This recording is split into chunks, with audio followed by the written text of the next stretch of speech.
For many years, France had been at war. Napoleon made them war even more.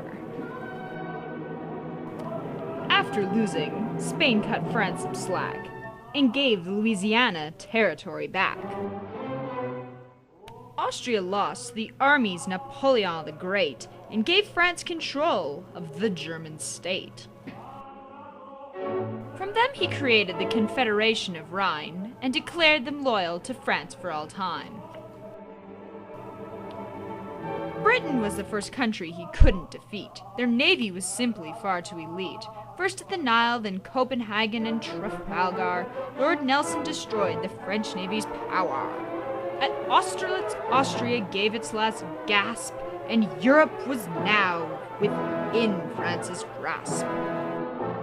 But with no navy, France couldn't get the UK. So instead they created an economic blockade.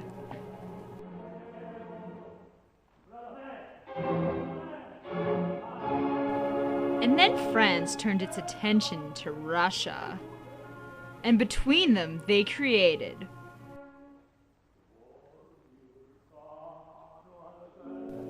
Warsaw from Prussia.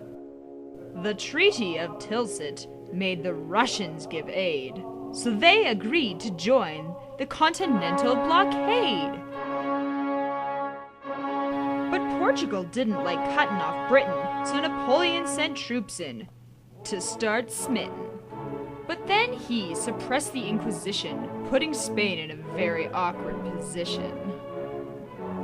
To try to put a stop to some of the strife, he went and married his second wife, an Austrian archduchess who gave him a son who was crowned king of Rome before he was one.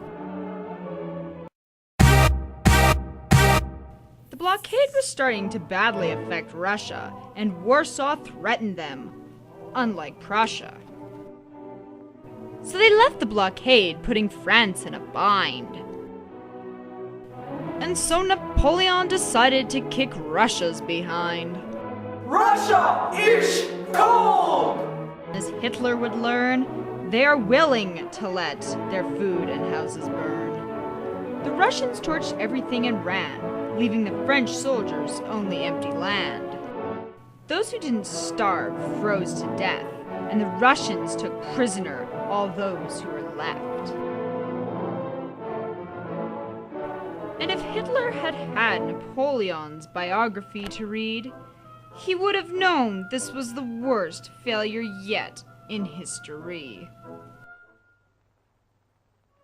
With Napoleon's armies so decimated, his control over Europe was greatly abated. The nations of Europe beat him at Leipzig, overthrowing the egotistic, tyrannical French pig.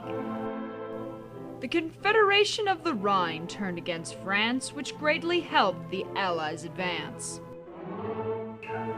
And they entered Paris in 1814, and Napoleon stepped down as imperial queen. It's King, your menace! The Allies made Louis XVII's rule law and exiled Napoleon to the island of Elba. But he soon escaped, and to Paris came, causing Louis to flee so he could retake his reign. But with so many Allied armies left over, he felt the need to raise an army and conquer. At Ligny he kicked the Persians, again, showing them that they just couldn't win.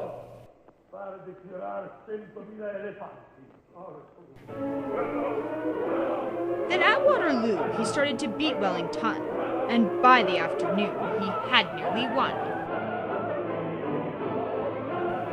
But then Persian reinforcements turned the tide, and Napoleon's army met its demise. The British sent him to another island, and there he remained until his end.